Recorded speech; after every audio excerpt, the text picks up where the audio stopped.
Él dice que se comunicó con Dios, que vio algo allá afuera, que el universo no es como lo pintan, que no es así negro y con punticos brillantes, es otra cosa diferente, se ve muy diferente y que se experimentan cosas supremamente especiales. No sabemos qué es lo que hay allá. Hola, ¿qué tal amigos? ¿Cómo están? Mi nombre es Cristian Serna y esto es Enigma Adimensional. Hoy vamos a tocar un tema que es la parapsicología moderna. Sean todos bienvenidos.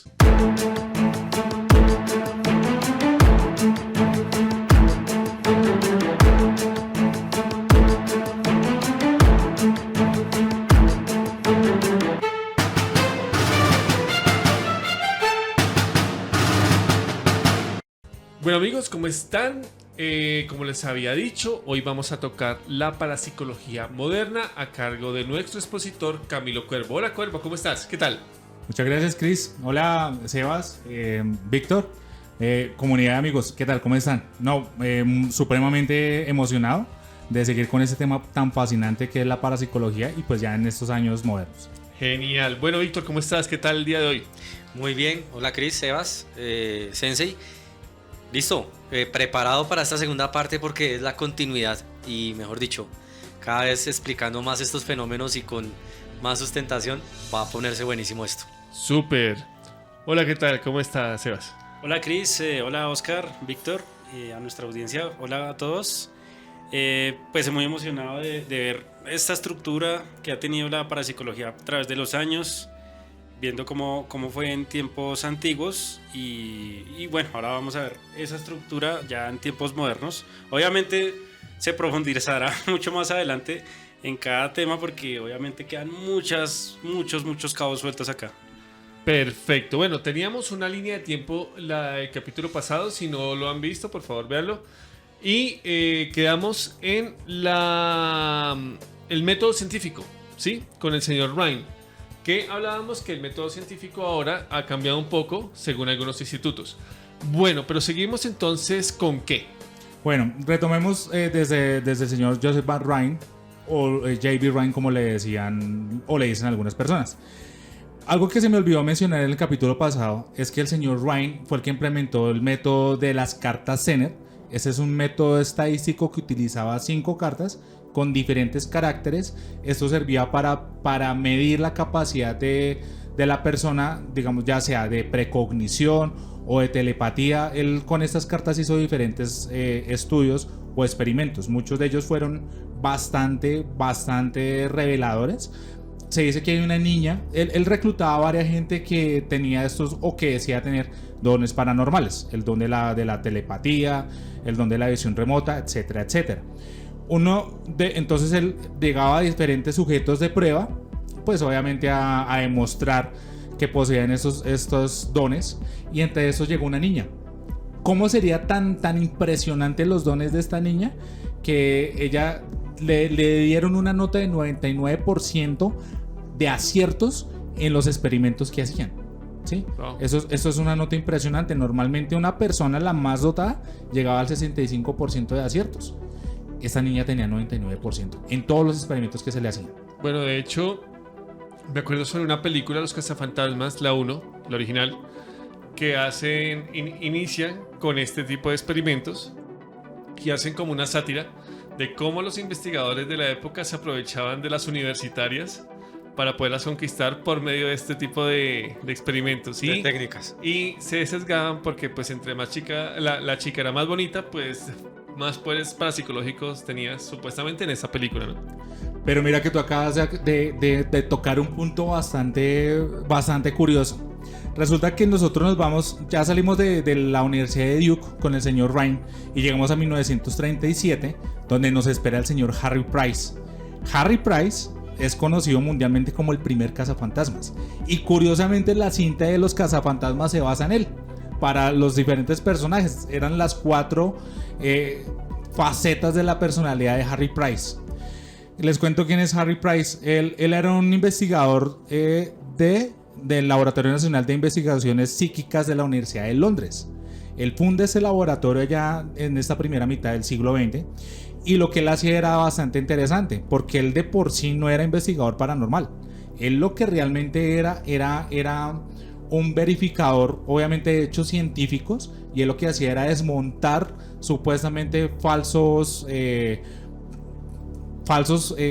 poseedores de estos dones paranormales, ¿sí? Digamos, falsas personalidades del mundo del oculto, del esoterismo y esas cosas. Él no cazaba fantasmas, sino charlatanes. Exactamente. De Harry Price se hacen 2 películas. Hay una que salió por allá a inicios de la década del 2010-2011, que es protagonizada por Cillian Murphy o Cillian Murphy, y la otra es Los Cazafantasmas, que precisamente la película de Cillian Murphy se trata de que él es comprobador de estos bulos y desbarataba los presuntos fraudes paranormales, pero los desbarataba porque él era un psíquico. Harry Price no era en sí un psíquico. Lo que pasa es que él, entre estas investigaciones, se empezó a dar cuenta que sí habían hechos que eran evidentemente reales e irrefutables. Él llegó a presenciar varios fenómenos paranormales. A partir de ahí, él se empieza a obsesionar con el estudio de lo paranormal ya a nivel serio, y gracias a Harry Price tenemos definiciones como visión remota, telepatía, precognición, retrocognición, psicoquinesis, telequinesis. Él inicialmente él acuñó los términos de macropsicoquinesis y biopsicoquinesis, ¿sí? Y digamos que él también empezó a dar los pequeños visos del fenómeno poltergeist, porque como él se obsesionaba con este fenómeno de cazar fantasmas o ir detrás de las entidades, empezó a datar cuáles eran los efectos que producían los encuentros con estas entidades, que eran los fenómenos paranormales que ya les mencioné. Bueno, hablando efectivamente de fantasmas, acá nos encontramos a uno yo tengo acá, ustedes lo saben, pero pues se lo menciona a la audiencia, 2 papas doctrinales. Entonces el primer papa doctrinal es Fredrik Jorgensen, junto con Konstantin Raudiv. Fredrik Jorgensen fue el descubridor de las voces eléctricas, o las EVP, o lo que conocemos comúnmente como las psicofonías. Fredrik Jorgensen era un cineasta. Él era un artista, hacía diferentes clases de performance, sobre todo basados en la cinematografía. Normalmente grababa fondos en entornos naturales para usarlos dentro de sus producciones. ¿Qué le pasó a Fredrik Jorgensen? Un día estaba en el campo, él era alemán, estaba caminando, creo que era en la campiña alemana, cuando de repente ve un grupo, entra en un bosque y ve el fondo que él quería o que él esperaba grabar, que eran unos pájaros negros trinando. Entonces él llegó y grabó los sonidos de los pájaros, se fue a escuchar las voces de los pájaros, los sonidos de los pájaros, y cuando él está escuchando este fondo, se escucha una mujer que dice voces de pájaros negros. Él quedó sorprendido porque la cinta era una cinta virgen, no se había grabado en ella, era la primera vez que usaba esta cinta magnetofónica. Entonces él se pone a indagar, ¿y cómo así? Volvió a repetir el experimento y le salió otra voz. Entonces él descubrió que tras nosotros grabar y haciendo preguntas al aire, porque él empezó a preguntar, digamos que él inicialmente intentó repetir el experimento y no le salió, fue a raíz de que empezó a hacer preguntas que empezó a obtener respuestas pues en este medio de audio. Se dio cuenta que se podía hablar con voces incorpóreas, lo que llamamos las psicofonías. Y una de las voces de las grabaciones más aterradoras que él logró captar fue a su propia madre, porque él, digamos que él empezó a compartir estos resultados a diferentes miembros de la comunidad, y obviamente pues llegaron estas autoridades religiosas y lo empezaron a ver con malos ojos lo que él estaba haciendo. Entonces, ¿qué le decía la mamá en esta psicofonía? Le decían: hijo, te están observando. Entonces obviamente Fredrik se volvió loco y empezó a acudir a diferentes expertos en el tema, y se encontró con el señor Konstantin Raudiv. Pero antes de irnos con Konstantin Raudiv, vamos a hablar de una persona que ha sido fundamental en el estudio de la parapsicología moderna, y que es, digamos que es uno de los bastiones de uno de los institutos más importantes del estudio de la conciencia, que es el Instituto de Ciencias Noéticas. Quien estamos hablando es el señor Klaus Johnson, y Klaus Johnson es uno de los pioneros del experimento de la doble ranura con un ente observador en el experimento. Ese experimento de la doble ranura ya se venía haciendo desde el siglo XIX, ¿sí? No es nada nuevo. Lo que hacían en el siglo XIX es que ponían diferentes emisores de electrones, dice una lámpara, una bombilla, y ponían las dos ranuras y era para medir cómo se veía la luz. Obviamente desde estos tempranos experimentos, el experimento de la doble ranura empezó a mostrar los comportamientos que tiene, como partícula y como onda. Pero no fue sino hasta cuando llegó el señor Klaus Johnson que pusieron un observador en el experimento donde se percataron que la presencia del observador puede afectar el experimento. Digamos que dependiendo del observador o el experimento se comporta, las partículas que emite el emisor se comportan tanto como onda como partícula. Y se dieron cuenta que la mente humana evidentemente tiene una influencia en esto, en el desarrollo de este experimento. Esto sirvió para encontrar muchísimas conclusiones más adelante, ya en nuestros tiempos. Ahorita les hablaré de eso, de los resultados. Pero vámonos con el señor Konstantin Raudive, quien había tenido contacto con el señor Fredrik Jorgensen. Eso fue en 1965. En 1965, después de tener varios contactos con el señor Fredrik Jorgensen, el señor Raudive vio las grabaciones que había acuñado Jorgensen con los años. Y él creó un método estandarizado para captar voces psicofónicas, ¿sí? Él, digamos que después de desarrollar toda esta casuística y recopilar todos estos datos y todo, llegó a 3 conclusiones de lo que pueden ser las voces incorpóreas o las voces electrónicas, como les dicen. La primera es que las entidades hablan muy rápido en varios idiomas. Es decir, que al tener una psicofonía, esa psicofonía puede, dependiendo también de la persona que la escuche, escucharse en español, en inglés, en francés o en el idioma que sea, ¿sí? Pueden hablar en varios idiomas, no es problema para ellas. Es decir que dependiendo del observador cambia la emisión. Sí. Ok, algo parecido a el ejercicio. Sí. El otro elemento que le encontró común, la otra característica de las voces psicofónicas, es que ellas hablan un ritmo característico. Y la última característica así predominante es que el modo rítmico del discurso también varía. Digamos que normalmente ellos hablan en un ritmo lento. Ellos hablan en un modo... Perdón, no el ritmo, no. Es el modo. Acá me confundí. Son oraciones acortadas. No son palabras determinantes. Y no son oraciones con sentido. Normalmente cuando nosotros tenemos una comunicación con otro ser humano, inclusive ya con inteligencias artificiales, es una comunicación articulada que tiene un sentido y una estructura, ¿sí? Un sentido lógico, el cual expresa pues la idea que queremos transmitir. Estas voces psicofónicas carecen absolutamente de esto. Aunque, Oscar, tengo entendido que, bueno, no sé, me corriges, entendido que un investigador posterior, que fue Sinesio Darnell, él decía que con la frecuencia con la que se hacían estos experimentos, la comunicación que se lograba establecer con estas entidades cada vez tenía más sentido. Que digamos, en cierta forma, cada vez se formaban oraciones o cosas que lograron tener más sentido como en esa comunicación. ¿Sí es algo así? Sí, eso es cierto. Pero ya lo vamos a ver de manos del mismísimo Sinesio Darnell. Listo. Entonces, hasta que quedó, y esos son los desarrollos que alcanzó Konstantin Raudive. Acá nos encontramos otro bastión importantísimo y el cual no hablan los investigadores modernos, y es el señor Edgar Mitchell. Edgar Mitchell es un astronauta que participó en la misión Apolo 14 y es un eminente científico de la NASA, el cual fundó lo que hoy conocemos como el Instituto de Ciencias Noéticas. ¿El que descubre? Y acá digamos que esto parte, lo que descubrió Edgar Mitchell parte de la historia de la parapsicología en dos. A mí lo que me causa como curiosidad con Edgar Mitchell es que él, siendo tan importante y es totalmente ignorado en los foros de temas parapsicológicos y de misterio, no lo mencionan para nada y es uno de los más importantes. Ya vamos a ver por qué.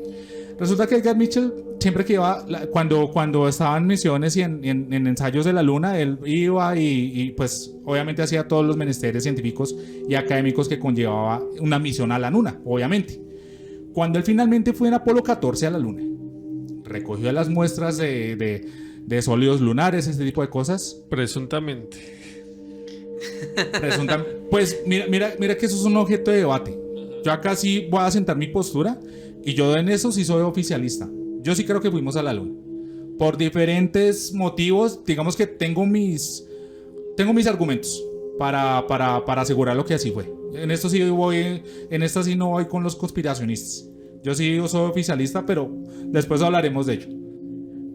Entonces, él recoge las muestras y todo normal, todo bien. Ah, bueno, también soy oficialista en que la Tierra es redonda. Yo sí, acá sí todos. No, acá sí.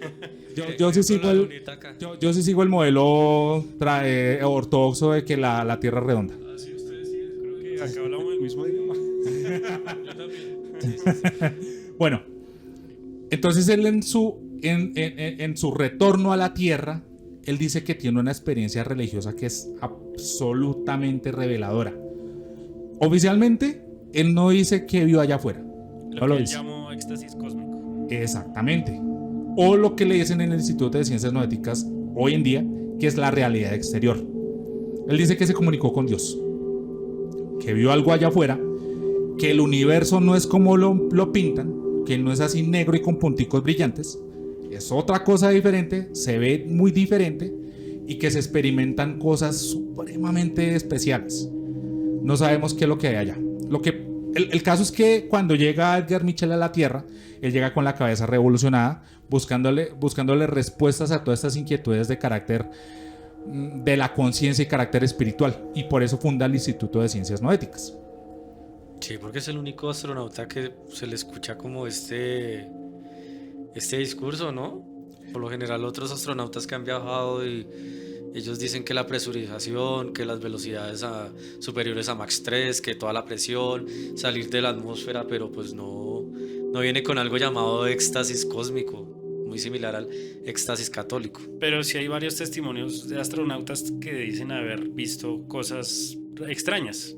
Pero eso lo podemos tocar en otro capítulo. Sí, porque un patrón común que se ve con estos astronautas es que llegan y pasan por un tratamiento donde los silencian. Entonces uno los ve enajenados. Uno ve los astronautas, por ejemplo, Buzz Aldrin o Neil Armstrong. Ustedes los ven en los discursos recién llegados de la luna y los tipos, unos zombies. Sí, los acartonados totalmente. Sí. Entonces sí, ahí pasa algo extraño. Algo que realmente sí la NASA no nos está contando.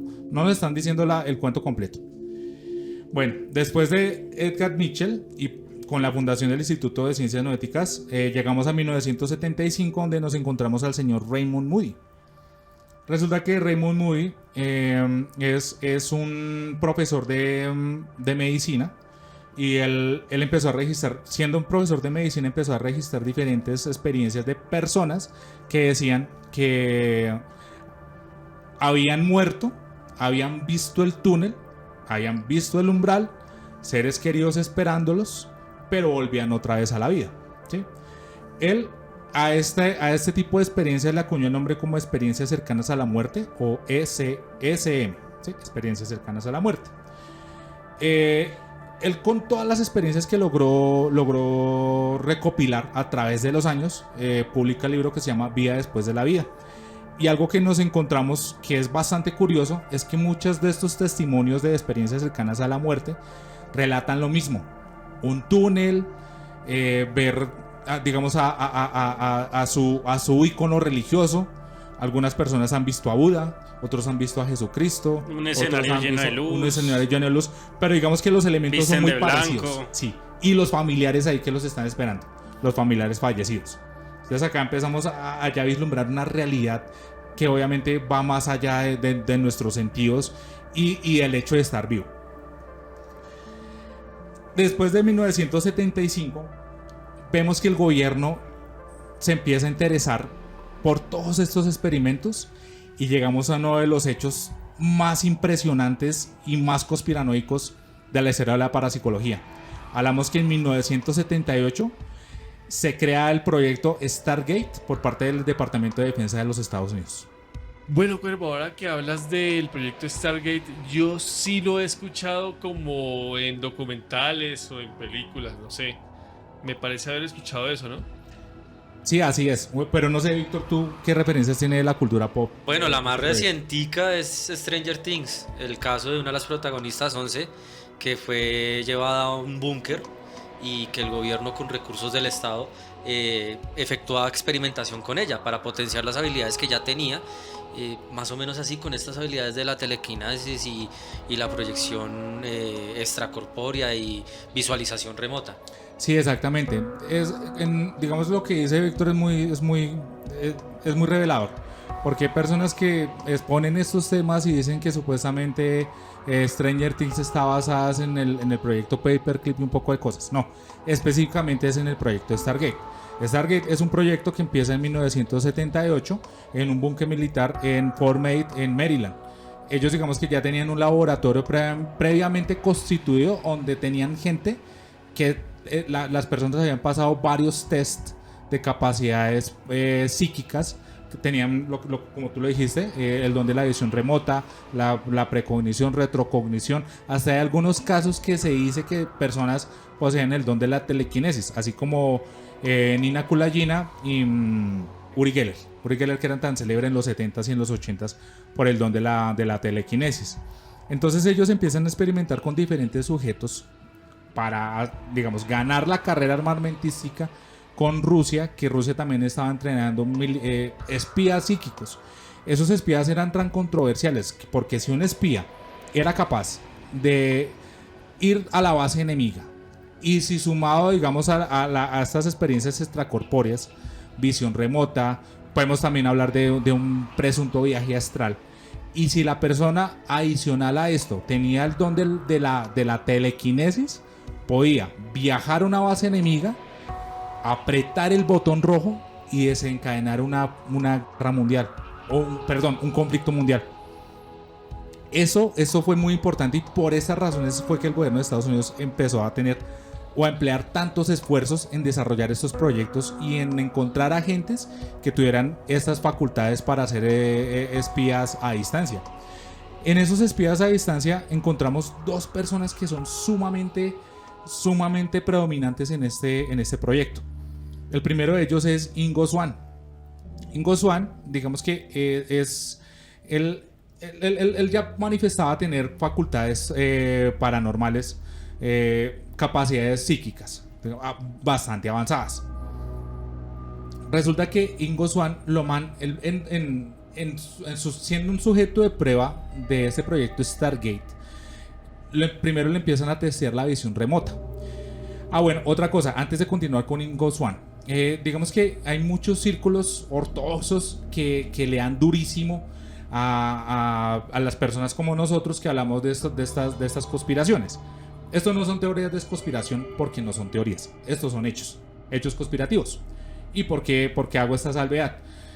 Ustedes fácilmente se pueden ir a la página de la CIA, buscar el proyecto Stargate, el cual encuentran registros reales del proyecto Stargate, el cual fue desclasificado en la década de los 90. Entonces están los registros, están los experimentos, hay páginas que tienen las coordenadas que usaban los sujetos de prueba para realizar esta visión remota y realizar el espionaje a distancia. Y es curioso porque un experimento que se llevaba a cabo, que pasa muy desapercibido en el Stargate, este dato digamos que una de las personas que ha hablado de esto es Juan Jesús Vallejo, y él comenta que las pruebas se hicieron aquí en Colombia, en San Andrés Islas. Entonces pusieron al sujeto de prueba acá en San Andrés y otra persona por allá en Maryland, y ponían al sujeto de San Andrés a preguntarle qué estaba dibujando la persona que estaba ubicada en Maryland. Y lo impresionante es que le decía con pelos y señales que había dibujado en Maryland, ¿sí? Entonces, bueno, vamos con una de las primeras personas que resultó bastante reveladora de este proyecto Stargate, Ingo Swann. Acá hago otra salvedad. Vamos a hablar muy brevemente del Stargate porque esto va para hacer unos 3 videos completos. Lo que encontraron acá, supremamente revelador y escalofriante. Visiones de seres extraterrestres, interacciones con seres extraterrestres, visiones del pasado de la Tierra, visiones del futuro de la Tierra, un posible tercer conflicto mundial, entre muchas otras. Pero no vamos a hablar de eso ahorita. Bueno, acá hay otra cosa con Ingo Swann. Entonces, como lo empezaron a testear como sujeto de pruebas, una de las primeras pruebas que le hicieron era, lo pusieron frente a unas cajas y le decían qué había en esas cajas. Y resulta que Ingo Swann decía, pero ¿cuáles cajas? Yo no veo nada, todo está oscuro. Le dijo a la persona, al doctor que lo estaba testeando. Entonces se quedó como así, pero oscuro. Y entonces el doctor pensó que Ingo pues no tenía las facultades que decía tener. ¿Qué le dijo Ingo? Le dijo, sí, está oscuro porque es que resulta que en las cajas, específicamente en la que usted me está preguntando, está oscuro porque el bombillo está dañado y no se puede ver qué es lo que hay dentro. Cambia el bombillo y ahí sí le digo qué hay porque se ve por oscuridad. El tipo quedó plop porque fue a verificar efectivamente la caja y el bombillo efectivamente estaba fundido, estaba dañado. Entonces, acá empezamos a ver otro. Ingo Swann hace un guiño a digámoslo así, a esta parte del universo que forma como una base centralizada de datos de la realidad. Eso tiene diferentes nombres. Jacobo Greenberg le dice la latiz. Edgar Mitchell le decía la realidad exterior. Ingo Swann le dice la Matrix.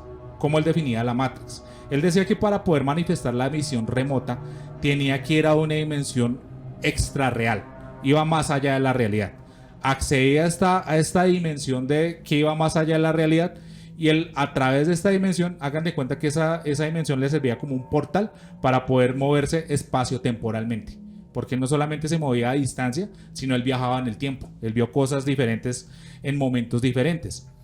Otra cosa que comenta Ingo Swann es que digamos que aquí el relato de Ingo Swann se asemeja mucho a un relato recopilado por JJ Benítez que se llama Mirlo Rojo. Mirlo Rojo es un presunto agente del gobierno estadounidense que le cuenta a JJ Benítez que él fue astronauta de la NASA, pues estuvo en las misiones Apolo, fue a la Luna y en la Luna encontró bases. Digamos que tenemos ese relato de las bases lunares por parte de Mirlo Rojo, pero por otro lado Ingo Swann también es compatible con este mismo relato y dijo lo mismo que dijo este presunto agente de la defensa estadounidense. Por eso es que después las terminaron bombardeando. Supuestamente. Pero eso ya se lo dejamos acá al señor Sebastián, que va a hablar de un capítulo de conspiraciones de la Luna en un futuro. Tenemos otro agente también. Y este es lo que nos cuenta. Él fue partícipe también del proyecto Stargate. Lo mismo que a Ingo Swann. Lo usaron como sujeto de pruebas. Empezaron testeando la capacidad de la visión remota de él, la precognición, retrocognición, ese tipo de cosas. Y obviamente pues desdoblamiento astral. ¿Qué es lo que nos cuesta el señor Joseph McManigal? Esto sí es impresionante lo que él nos cuenta.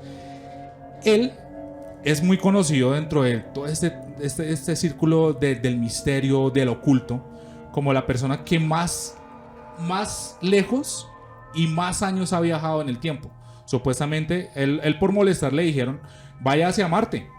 Digamos que hicieron lo mismo con Ingo Swann. Con Ingo Swann inicialmente le dijeron, váyase hasta Júpiter.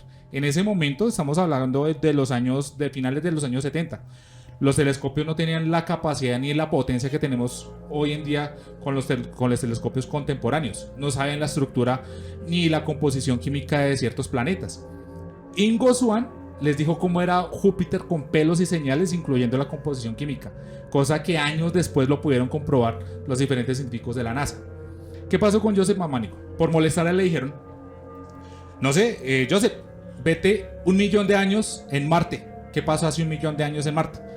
Como decimos acá en Colombia, me disculpan las personas que son de acá tenemos una expresión que se llama mamando gallo o tomando del pelo. Entonces le hicieron una tomadura de pelo a Joseph. Igual Joseph siguió la orden, hizo todo su trabajo de meditación, entró en las ondas beta, ese tipo de cosas que lo explicaremos después. Y efectivamente llegó a Marte. ¿El que vio en Marte? Él vio una civilización similar a la terrestre, obviamente los seres de fisionomía marciana, ya había una civilización en decadencia. Y pues ya era el ocaso de la civilización. ¿Qué más vio él? Él vio pirámides en Marte. Y en estas pirámides, él fue capaz de entrar a las pirámides, ver los seres que yacían en las pirámides y al parecer entraban como en un estado de hibernación indefinida, porque los vio ahí que estaban efectivamente suspendidos en unas cápsulas especiales dentro de las pirámides de Marte. Y además él vio otra cosa bastante aterradora, que eso lo miraremos en otro capítulo con Sebastián. Supuestamente, como ciertos proyectos secretos de la defensa de Estados Unidos, ustedes saben que el gobierno estadounidense tiene naves extraterrestres en su poder, esta tecnología extraterrestre. De hecho, hay muchísimas películas sobre Exactamente. ese tema. Él lo pusieron a irse a una de estas. Supuestamente hay dos versiones que lo testearon yendo a una nave que quedaba no en el área 51, en un complejo resguardado militar, y que viera que era en esa nave. Pero hay otros relatos, hay otras historias que cuentan. No sé si ustedes han escuchado la leyenda del Caballero Negro, que supuestamente es un satélite extraterrestre que está orbitando la Tierra. Supuestamente dicen que lo pusieron a irse hasta el Caballero Negro. Él llegó hasta el Caballero Negro, entró en el Caballero Negro, vio la estructura de la nave interiormente. Que él llegó, supuestamente se acercó a un cuarto de control, vio los controles de la nave, llegaron los seres, se percataron de la presencia de él y lo sacaron corriendo. Él le tocó irse. Muy similar a lo que cuenta Steven Gear en uno de sus encuentros con seres extraterrestres también, que es materia para otro capítulo. Ahí ya se le está incrementando la cuota al señor Sebastián. Está una eminencia Joseph McMonigal. Entre Sí. otras cosas, él trabajó con Dean Rawding, que es un gran referente del Instituto de Ciencias Noéticas, trabajando todo este tema de la visión remota, buscando una patente a futuro para la creación de una máquina del tiempo. Ah, ¿qué tal? Bueno, entonces seguimos avanzando en el tiempo, ya llegamos a la década de los 80. En la década de los 80 nos encontramos con dos eminencias dentro de la parapsicología, los cuales son William O'Neill y George Meek, el ingeniero William O'Neill y el investigador George Meek. Estos dos señores investigaron e inventaron lo que llamamos hoy en día en parapsicología el Espiricom. Acá se juntan la ciencia y la investigación parapsicológica para encontrar nuevas herramientas de investigación. El Inspiricon era un sistema que combinaba frecuencias de audio y ondas de radio con la intención de establecer una comunicación bidireccional con los espíritus. Entonces, no sé si ustedes han visto programas o en ciertos podcasts que dicen que hay que poner un ruido blanco o que hay que dejar de caer el agua y poner a grabar para que se puedan manifestar las entidades por medio de esas grabaciones. Exactamente. Empezar a grabar con estos sonidos de fondo. Exactamente. Ese sistema se lo inventaron ellos. ¿Sí? William O'Neill y George Meek. Pero, Entonces, y el Espiricón es con un televisor y todo lo... No, ese es el cronovisor que hoy en día podemos decir que son el medio para producir psicoimágenes. Ya vamos para allá, porque también está en nuestra línea de tiempo. Bueno, yo El tenía Espiricón es el de espejos. Yo tenía entendido que el cronovisor era El un de la- invento para ver. El del Papa también, que en Sí. el Ya, Vaticano había un cronovisor. ya vamos para allá, porque yo hasta este momento también, aunque llevaba años estudiando parapsicología, sí tenía ahí ciertos vacíos conceptuales, pero esta investigación lo aclaró. Ok. Entonces, bueno, acá pasa algo muy curioso. Resulta que ellos en sus experimentos y obviamente intentando perfeccionar el Espiricón no les daba para tener una comunicación constante.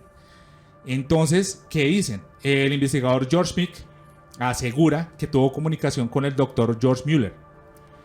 Y obviamente, ¿quién era George Mueller? Vamos a eso. George Mueller fue un ingeniero y administrador aeroespacial de la NASA que estuvo activo entre las décadas de 1960 y 1970 trabajando con diferentes programas Apolo. Al parecer, estos señores lo contactaron y pidieron ayuda a Mueller desde el más allá para que le ayudara a perfeccionar el Espiricom. Ciencia y mística, podemos decirlo. y pseudociencia y mística así unidos de la mano. Bueno, ya pasamos al año 1981. Acá nos encontramos con el señor Rupert Sheldrake. El señor Rupert Sheldrake desarrolló una teoría que se llama la teoría de los campos morfogenéticos, ¿Qué nos dice? O la resonancia mórfica. ¿Qué nos dice esta teoría? Nos dice que las formas, comportamientos y hábitos de los organismos se transmiten a través del tiempo y el espacio sin necesidad de una interacción física directa. ¿Se les hace parecido? Es muy similar a la idea del inconsciente colectivo de Jung. Es decir, que hay algo que va más allá de la concepción espacio-temporal que le da forma y comportamiento a los seres vivos en esta dimensión. Es impresionante. Y él hizo varios experimentos para probar su teoría de los campos morfogenéticos. Pero eso es historia para otro capítulo, porque el tema es muy largo, es muy apasionante, pero es denso. Entonces no lo vamos a atacar. No lo vamos a tocar acá. Una cuestión, entonces hay ya varios autores que hablan sobre algo más allá que nos rige de cierta manera a todos nosotros. Sí, También están hablando de conciencia universal.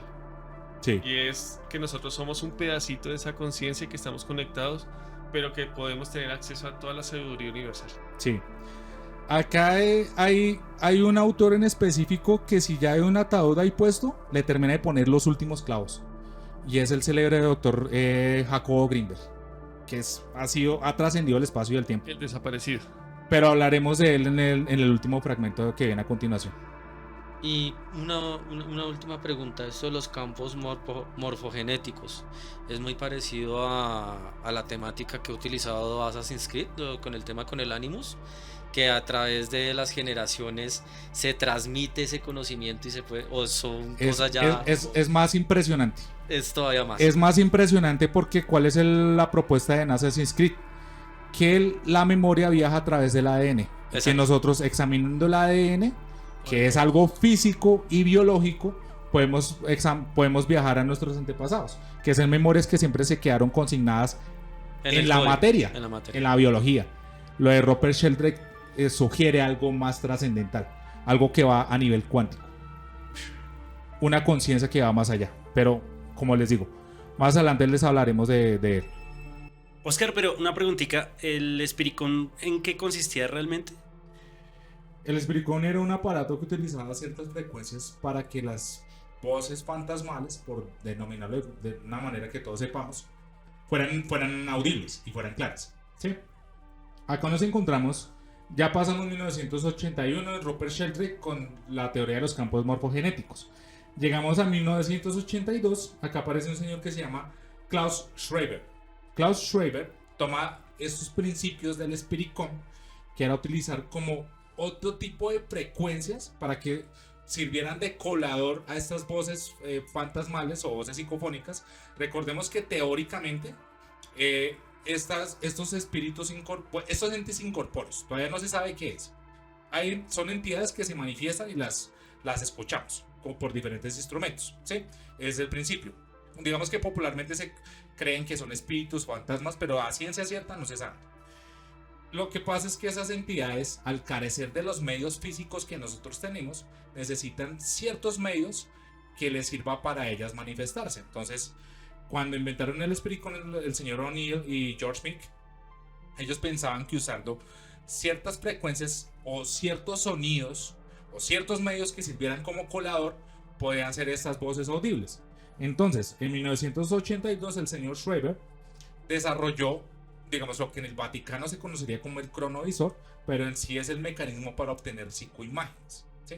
Hay personas que ese mecanismo para obtención de psicoimágenes también le dicen el Espiricón, que es muy sencillo. Es un mecanismo el cual es un televisor compuesto de una cámara y otros aparatos para, digamos que, modular la frecuencia tanto del televisor como de la cámara, ¿sí? Yo también le denomino a este aparato Espiricón, pero el Espiricón es más enfocado hacia el audio.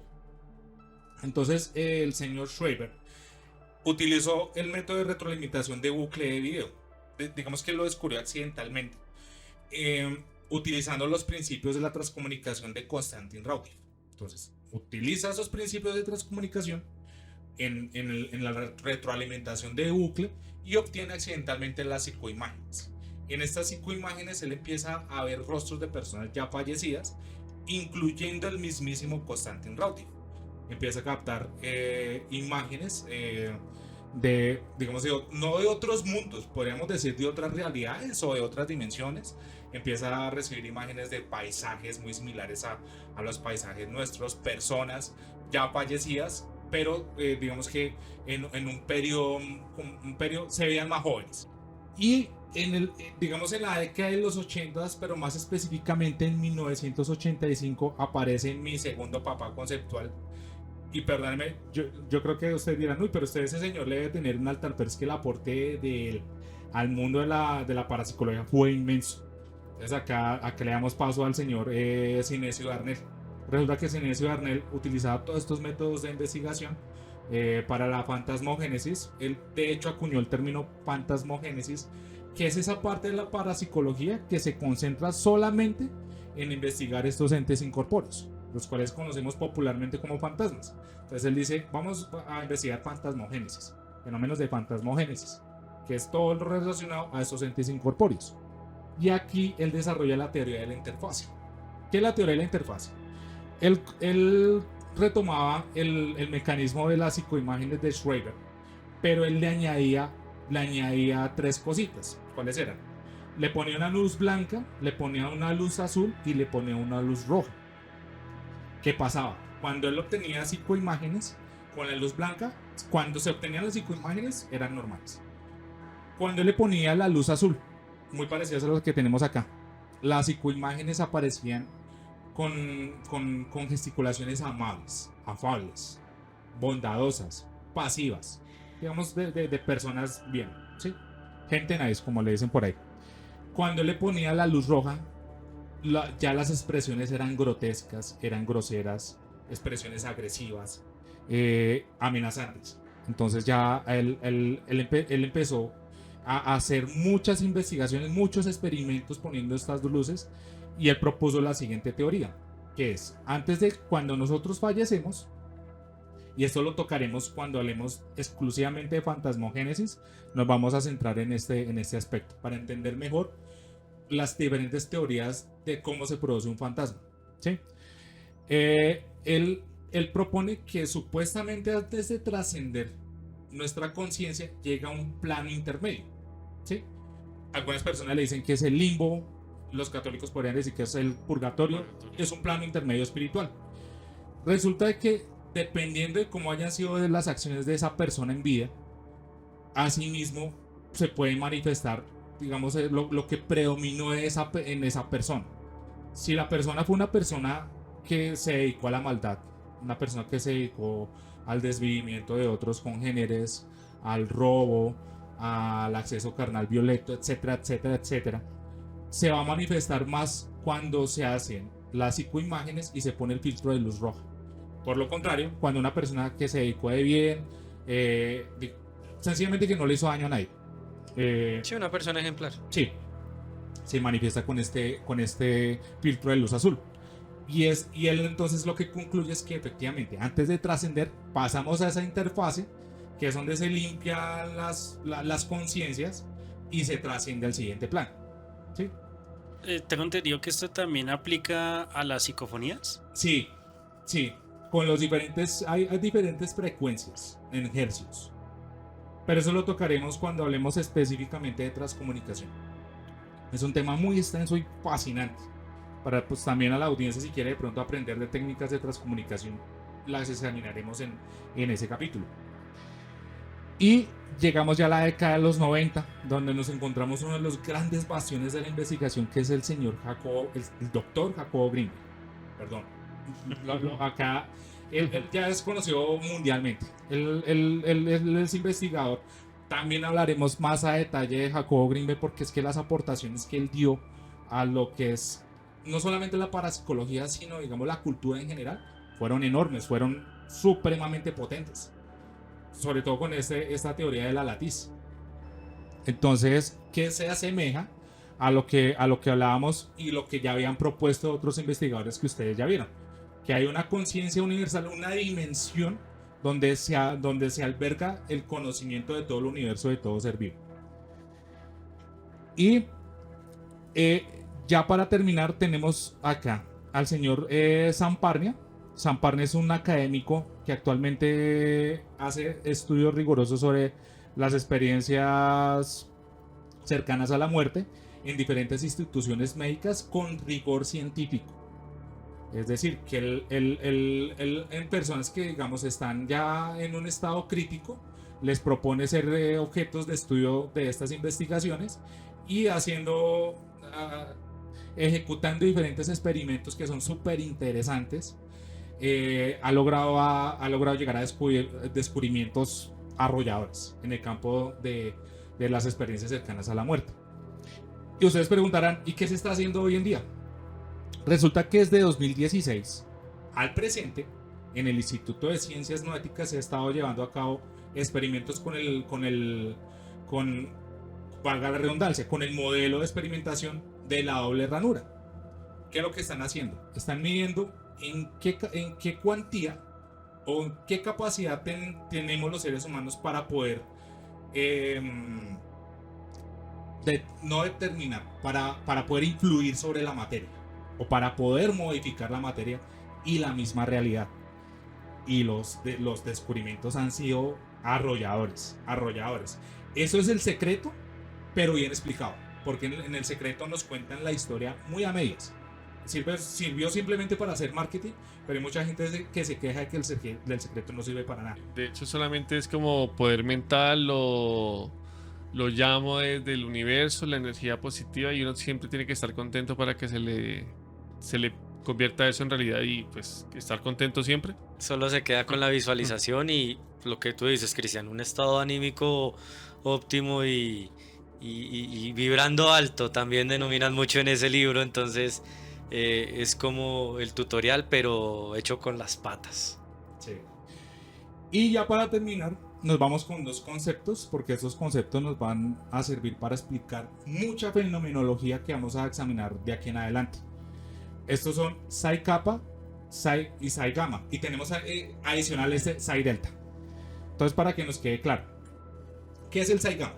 El Psi Gamma son las capacidades paranormales innatas del ser humano. ¿Estas cuáles son? Y ya las hemos visto.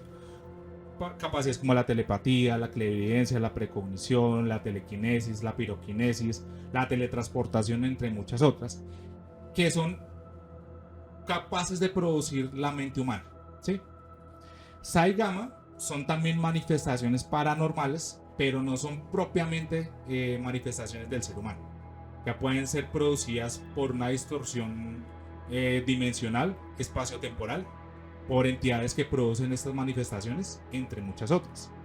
Y las Psi Delta son manifestaciones paranormales que pueden afectar directamente al ser humano y producirle daño físico. Digamos que ciertos fenómenos de brujería, de ocultismo o de magia negra pueden encasillarse como Psi Delta. Pero muchachos, hasta acá los dejo porque el tema es muy extenso y ya esta es una breve introducción que nos sirve para hacer unos mil videos. Entonces no sé cuáles sean sus conclusiones al respecto. Bueno, Víctor, ¿qué piensas sobre todo esto? Bueno, más que conclusiones es una apreciación.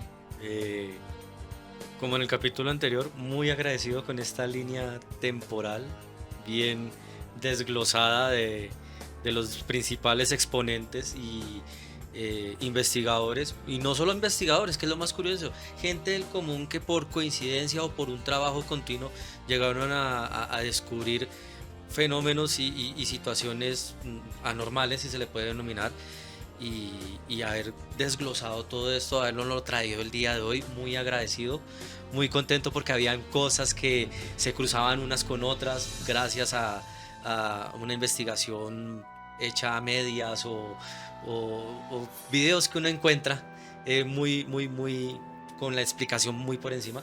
Mi hermano, muy bacano, muy chévere, esperando con ansias el desarrollo de cada habilidad, de cada fenómeno más a fondo y pues de cada encargado de descubrirlo, si lo podemos decir así. Entonces, hermano, muy agradecido el día de hoy.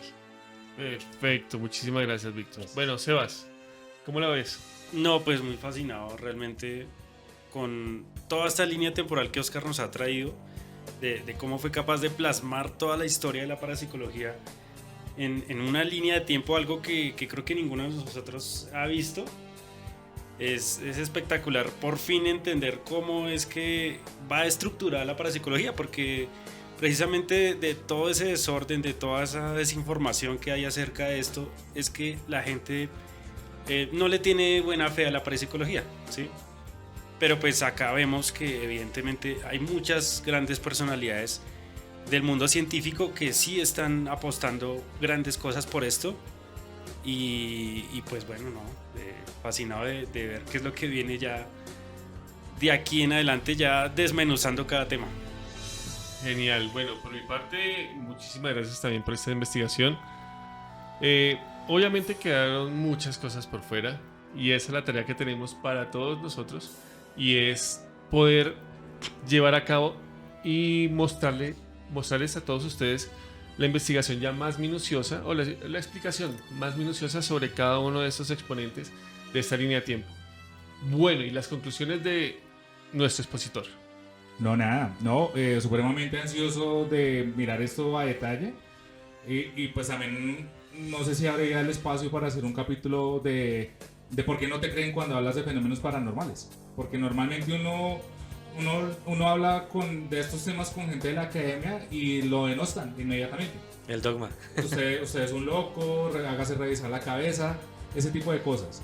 Pero resulta que no están así, porque hay gente, va a sonar feo lo que yo voy a decir, pero hay gente en países desarrollados que sí lo están tomando seriamente y de hecho están haciendo industria, están haciendo desarrollos industriales con estos conocimientos. Entonces es también menester de nosotros dar a conocer esto, esclarecer estos temas y por qué no mirar cuáles son los avances que nos ha proporcionado la parapsicología a día de hoy. Perfecto, bueno, muchísimas gracias a todos y muchas gracias a ustedes por estar acá, por visitarnos cada semana y nos vemos en una próxima oportunidad. Chao, chao.